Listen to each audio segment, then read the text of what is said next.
Imagínate, ¿eh? Ser un tipo que pide montar el caballo más salvaje de una estancia. Tipo pura y exclusivamente para domarlo.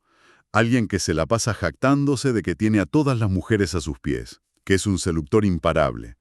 Y de repente de la nada empieza a transpirar frío y entra en pánico absoluto si una piba le llega a rozar la mano por debajo de la mesa cuando está su mamá enfrente. Che, pásame el mate porque la disección del texto clínico que nos toca repasar hoy para la cursada es una locura, te juro. Uy, sí, obvio. Toma, es que el contraste de este caso es brutal. Y viene re bien que nos hayamos juntado a desmenuzar estos apuntes hoy, porque el caso de este paciente, Alfredo, es la demostración empírica, o sea, ahí mismo en el consultorio, de cómo operan los mecanismos más pesados del psicoanálisis. Digamos, no estamos hablando de un concepto abstracto que lees en un manual de psicopatología y te olvidas a los 10 minutos. Es sufrimiento puro y duro, o sea, estamos viendo un aparato psíquico que está al borde del colapso. Total. Totalmente. Y para quienes nos están escuchando del otro lado y se suban a esta mateada de estudio, hoy nos metemos de cabeza en este historial clínico, el caso de Alfredo. A ver, si uno agarra la primera carilla de la historia clínica, parece la vida soñada, ¿viste? La familia, según sus propias palabras en la primera entrevista, está, cito textual, todo 10 puntos. No hay peleas, no hay traumas así evidentes, es como una fachada inmaculada.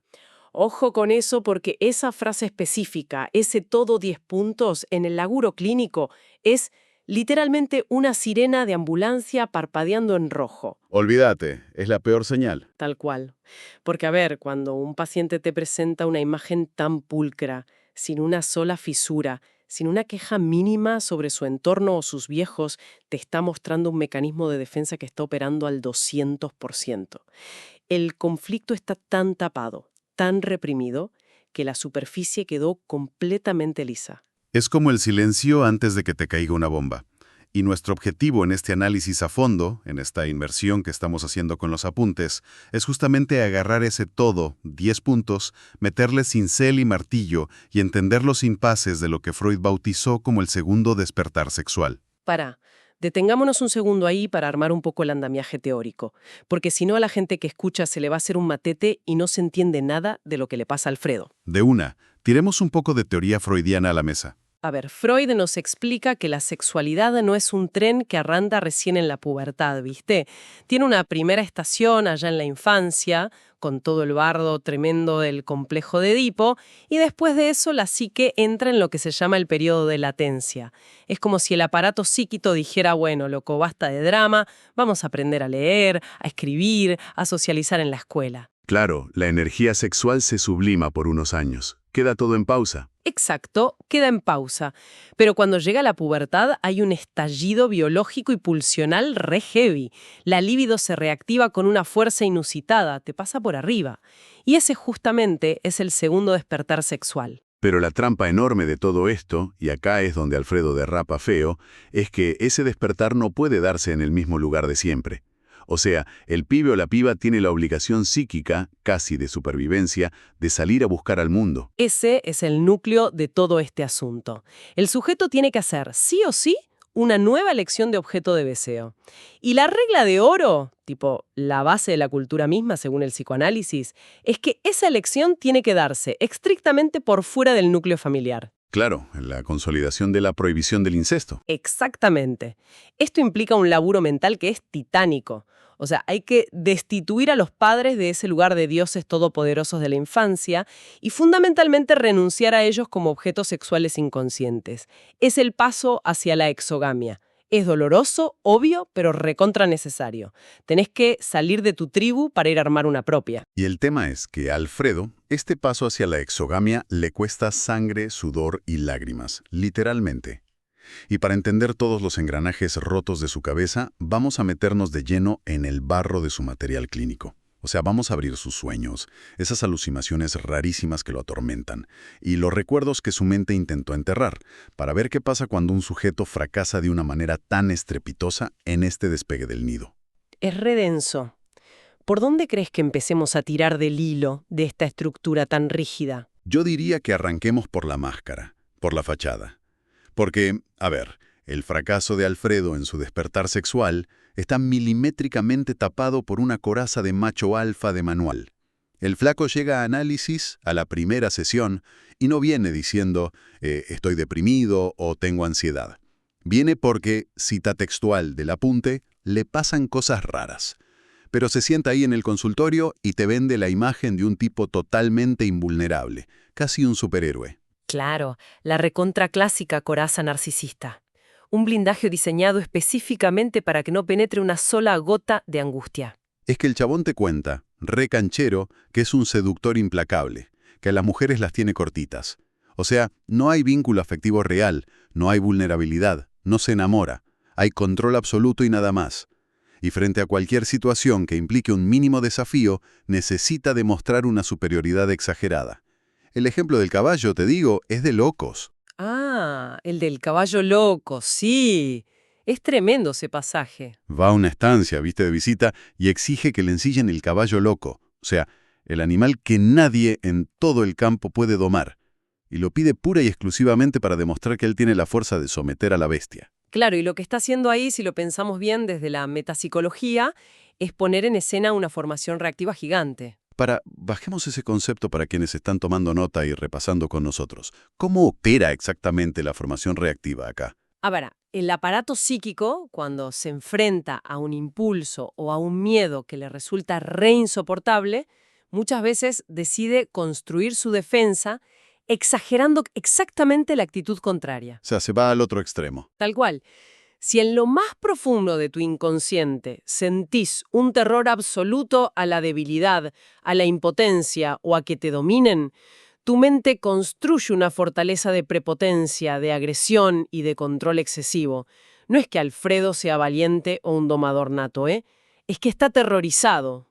Claro. Por eso, cuando en sesión cuenta que se cayó de ese mismo caballo y se desmayó por el golpe, te lo relata diciendo con todo el orgullo que su voluntad es más fuerte que el desmayo. O sea, niega la biología básica humana para sostener la ilusión de que nada lo puede quebrar. ¿Sabes qué? Mientras leía eso, me hacía acordar muchísimo a una escena re típica de la calle.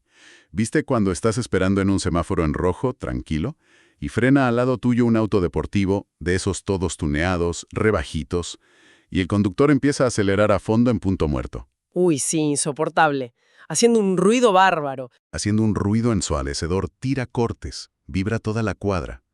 Hace todo ese circo descomunal, todo ese exceso de exhibición de potencia, justamente para que nadie se dé cuenta de que, si le abrís el capó, el motor está recontrafundido, atado con alambre, y apenas le da para arrancar cuando da el verde. Es una sobrecompensación brutal. Es una analogía perfecta para entender la economía libidinal de este caso. Ese ruido ensordecedor del motor del auto es la fachada de Alfredo, su machismo exacerbado. Y los sueños sobre el agua también entran ahí. Totalmente. Porque él tiene este sueño recurrente con colores revívidos, con mares enormes, oleajes violentos y movimientos de agua con una fuerza tremenda. Y él mismo asocia todo ese caudal de agua directamente con su potencia, con su energía inagotable. Claro, más ruido de motor. Pero como analistas, como estudiantes de psicoanálisis, lo que a nosotros nos interesa es encontrar la fuga de aceite, digamos. La prueba de que el motor está fundido. Y eso lo encontramos en un detalle clave que Alfredo desliza casi al pasar en el texto. Detrás de toda esa pose de dominador, el tipo confiesa que siente una bronca tremenda, una ira totalmente inexplicable hacia ciertos hombres con los que se cruza en su vida cotidiana. O sea que el supuesto macho alfa omnipotente se irrita de la nada porque pasa un flaco por al lado caminando. Ahí tenés la grieta enorme en el parabrisas. Exactamente. Porque, a ver, si su virilidad y su poder estuvieran verdaderamente consolidados, la simple presencia de otros hombres en su entorno no le movería un pelo, le chuparía un huevo. Obvio no registraría la amenaza. Al cual, esa hostilidad inmotivada es síntoma de una amenaza estructural. Esos hombres, a nivel inconsciente, representan un peligro gigante para su masculinidad, que es de cristal. Su psique percibe una rivalidad que él no puede procesar simbólicamente, y por eso reacciona con enojo.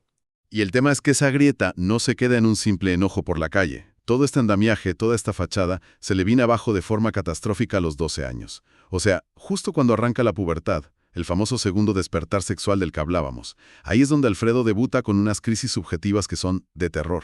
Claro, porque es el momento exacto donde la biología empuja. Las pulsiones sexuales exigen representación, exigen una salida exogámica hacia el mundo. Y el yo de Alfredo, que ya vimos que es puro cartón pintado, no tiene los recursos simbólicos para bancar semejante presión. Se desintegra por completo. Durante estas crisis, él relata en el apunte que el mundo pierde el sentido y se vuelve todo gris. Un nivel de desrealización total, altísimo. Y lo peor de todo, empiezan las alucinaciones auditivas. Hay una voz que le habla desde afuera y que lo insulta sin parar. Le dice maricón, le dice impotente y lo amenaza con cortarle un dedo o sacarle un ojo. Fíjate cómo el retorno de lo reprimido no es una teoría vacía que estudias de memoria. Acá toma una forma monstruosa. Lo que Alfredo intentó empujar hacia el fondo de su mente, su sensación de insuficiencia y su angustia frente a la sexualidad, no desaparece mágicamente. Se transforma y vuelve desde el exterior en forma de alucinación. Es de manual. Recontra. Y las amenazas de esa voz no son para nada aleatorias. Cortar un dedo, sacar un ojo. A ver, en el diccionario psicoanalítico son desplazamientos súper evidentes de la amenaza de castración. Pero esa voz, tipo, ¿de dónde sale? ¿Por qué lo castiga con tanta crueldad al pibe? Bueno, esa voz es la encarnación de un super yo feroz, arcaico. Es la instancia moral y censora de la mente, que al no estar bien integrada, actúa como un juez recontra sádico. Le está diciendo básicamente, no tenés derecho a asumir una sexualidad adulta, no tenés derecho a desear y si lo intentás, te castro. Qué fuerte. Sí. Y esto nos da el puente perfecto hacia el material onírico de los otros sueños, porque el inconsciente de Alfredo trabaja horas extras para tratar de procesar este terror. Totalmente. Y acá es donde entra el sueño de los licántropos, que parece sacados de una película de terror. A ver, Alfredo cuenta que sueña que está parado en un paisaje lúgubre, oscuro, y frente a él hay una manada de hombres lobo, mitad humano, mitad bestias salvajes. Y estos monstruos lo miran fijamente, con una agresividad que lo paraliza. Es una imagen re potente. Salpana. Y el detalle que te vuela la cabeza de este sueño es que allá a lo lejos, detrás de la línea de los licántropos, están las mujeres que a él le gustan. O sea, las mujeres que él desea en la vida real. Pero Alfredo, en el sueño, no puede dar ni un solo paso hacia ellas. Queda totalmente petrificado, obligado a sostenerle la mirada a los hombres lobo, en una especie de duelo visual del que no puede zafar. Es que es un material de una riqueza clínica incalculable. Acá estamos viendo a todo color los conflictos del complejo de Edipo que volvieron a escena en la pubertad con una fuerza arrolladora. Esos licántropos son la barrera, el obstáculo puro. Representan a las figuras masculinas rivales, la figura paterna castradora, que se interpone entre el sujeto y su objeto de deseo. ¿Sabes que a mí me hace un poco de ruido algo ahí? Porque el inconsciente no elige los símbolos al azar, nunca. Si el problema es simplemente una figura paterna rival, ¿por qué soñar justo con un licántropo? Digo, es una criatura híbrida, un monstruo que pierde la razón con la luna llena y cede a sus instintos más primitivos. Ajá, ¿y a dónde vas con eso? Yo me pregunto si esos hombres lobo no son en realidad una parte del propio Alfredo. O sea, ¿será que ese monstruo representa la propia libido animal? Ese deseo sexual reprimido de la pubertad que a Alfredo le da tanto asco y terror asumir como propio. Uy, esa es la pregunta que destraba todo el caso clínico, de una.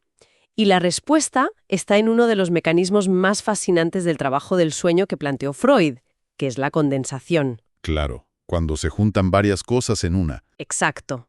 Un solo símbolo onírico absorbe múltiples significados, incluso si son recontradictorios.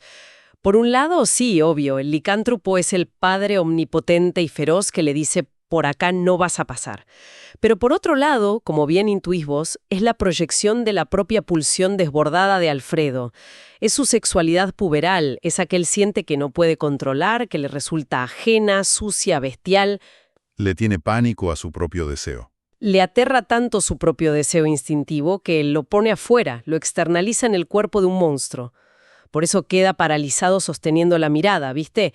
Está atrapado en un duelo a muerte contra su propia naturaleza reprimida. Es que los licántropos funcionan, si querés, como los patobicas en la puerta del boliche. Se le paran de manos y no lo dejan de avanzar hacia la exogamia. Pero a ver, Si rascamos un poco más en los apuntes de la cursada, nos damos cuenta de que los patobicas no son el problema principal. Hay otra fuerza en la estructura psíquica de Alfredo, muchísimo más pesada, que no solo no lo deja avanzar, sino que lo succiona hacia atrás como un agujero negro. Claro, esa es la otra cara de la moneda edípica. Si el padre o los hombres rivales son los que ponen el límite frontal, del otro lado está la figura materna y su captura totalmente asfixiante. Y esto queda documentado de forma espectacular en otro sueño de Alfredo, el sueño del auto azul oscuro. Él relata que entra a un garaje y queda hipnotizado por este auto de un azul profundo. Y un detalle que el texto nos subraya con resaltador fosforescente es que el azul es el color favorito de su madre. Además, está revinculado al agua de su primer sueño de omnipotencia. Ese detalle del color no es para nada menor. Ni a palos. Y la cosa sigue porque en el sueño, el auto supuestamente es un regalo para él, para que él lo maneje. Pero la titularidad, los papeles del auto, están a nombre de la madre. Y la excusa que dan en la familia dentro del sueño es que, total, da lo mismo a nombre de quien esté. Esa frase, ese da lo mismo, te digo, es la llave maestra para entender toda la patología de este paciente. En psicoanálisis, particularmente si hacemos una lectura desde Lacan, acá hablamos de frente del concepto de estrago materno. A ver, expliquemos bien cómo funciona ese estrago en la cabeza de Alfredo. Bueno, el estrago materno ocurre cuando la madre no opera como una figura sana que te cuida un tiempo y luego te suelta al mundo, sino que toma al hijo como un objeto exclusivo para taponar su propia falta, su propia insatisfacción. Básicamente lo fagocita, lo devora. Cuando en el sueño todos dicen que da lo mismo si el auto es de él o de la madre, el inconsciente de Alfredo está gritando con un megáfono que no hay separación subjetiva. Están pegados. Madre e hijo están fundidos en una unidad indiscriminada total. No hay dos personas con deseos distintos ahí. Hay un solo bloque psíquico que está dominado por el goce de la madre. Es como, imagínate, el pibe de 25 años que saca pecho en el bar pagando la cuenta de todos los amigos con una tarjeta de crédito Gold y se cree el rey de la independencia. Pero resulta que la tarjeta es una extensión de la de los viejos y a la madre le llega la notificación al celular en tiempo real de cada café que se toma. Uy, re triste, pero sí, tal cual. El pibe tiene la ilusión de que está al mando de su vida, que está manejando, pero la autonomía es de cartón. El combustible, el motor y la dirección del auto están en manos de los padres. Sigue eternamente estacionado en el garage materno, ¿viste? Es una ilusión de movimiento peligrosísima. Y fíjate cómo termina el sueño del auto azul, que es terrible. Alfredo está sentado al volante, pero el auto empieza a ir marcha atrás sin que él pueda frenarlo. Retrocede a toda velocidad, perdiendo totalmente el control, hasta que cae en un pozo negrísimo. Que sería la representación gráfica más literal de ir para atrás en la vida. Tal cual, es la regresión clínica pura en imágenes.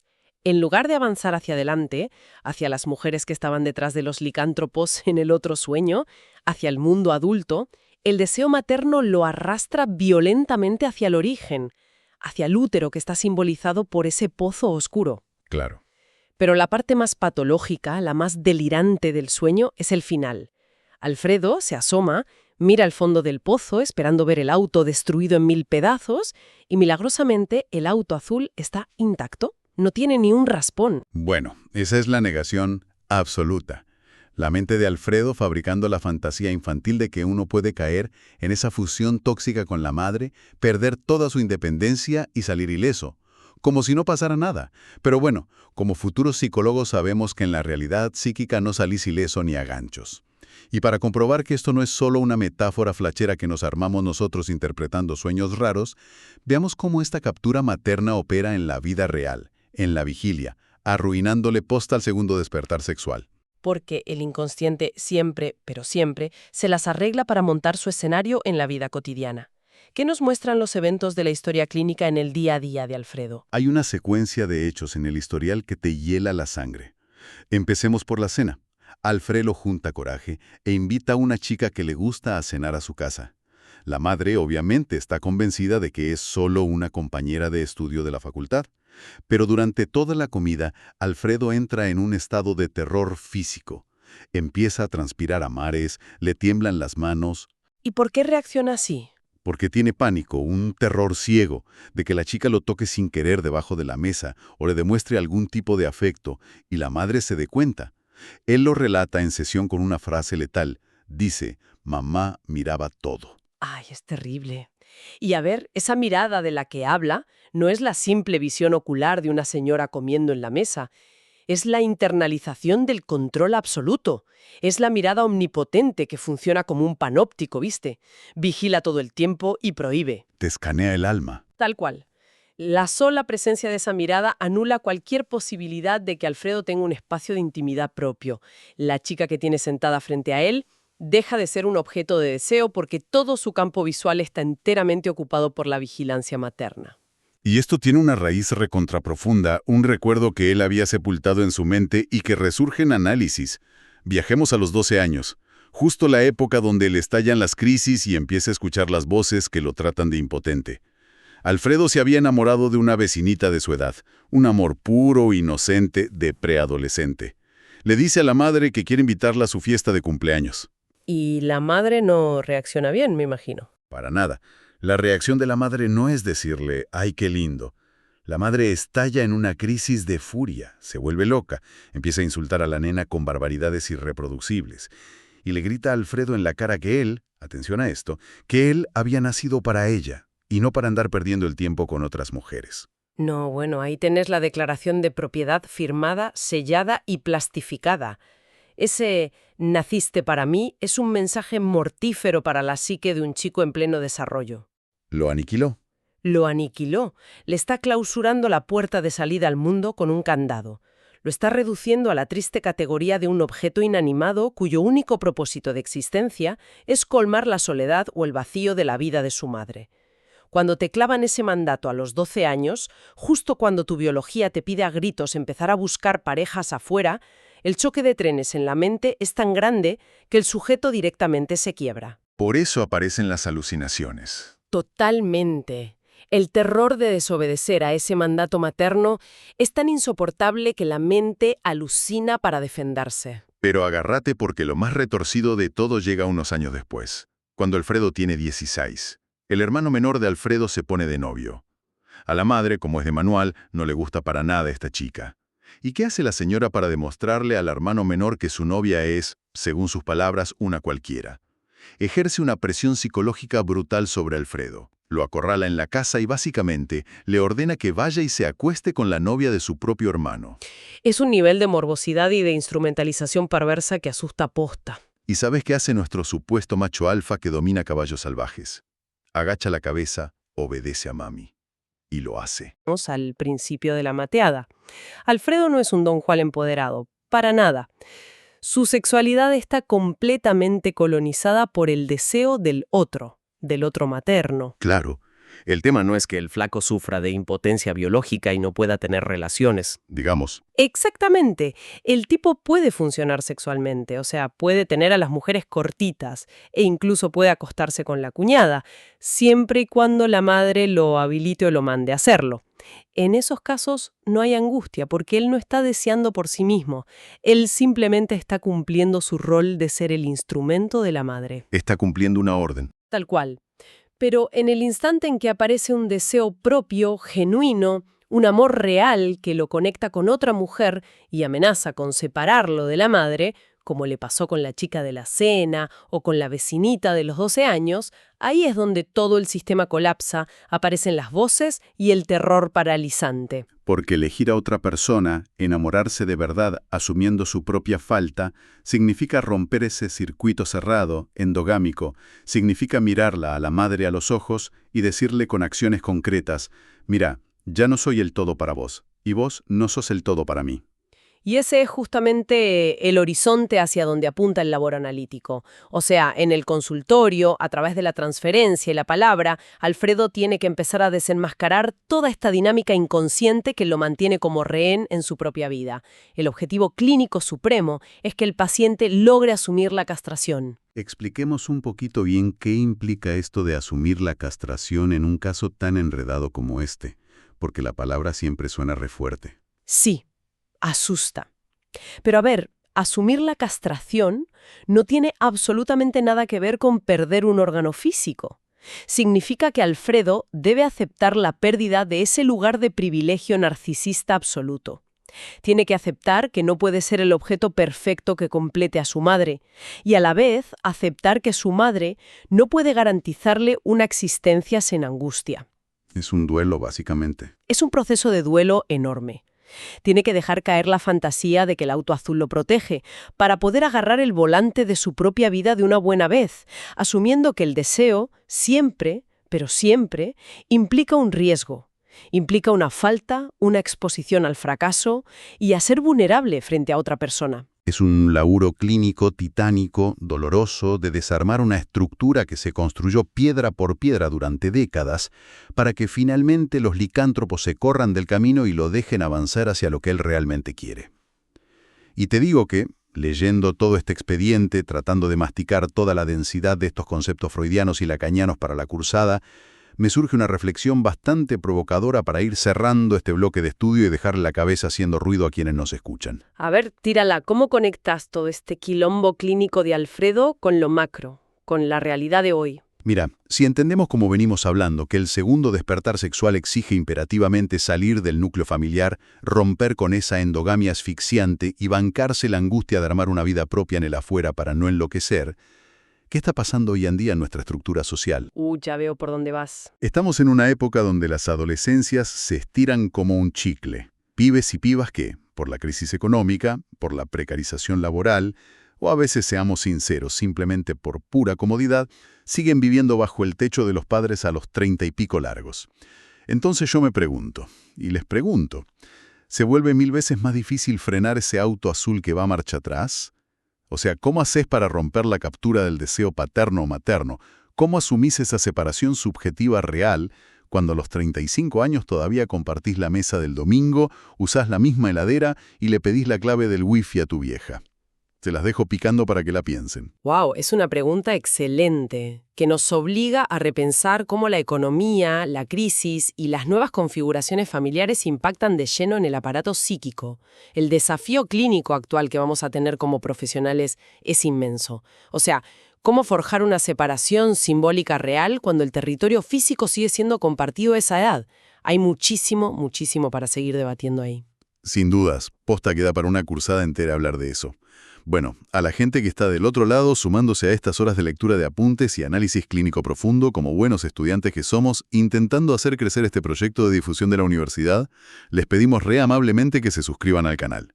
A nosotros nos ayuda un montón a darle visibilidad a este espacio y nos da la nafta que necesitamos para seguir destripando estos textos que tanto nos apasionan. Totalmente de acuerdo. Gracias a todos por acompañarnos en este recorrido súper denso por los laberintos del inconsciente de Alfredo. Nos vemos en la próxima jornada de estudio. Hasta la próxima resonancia cognitiva, colegas. Chao.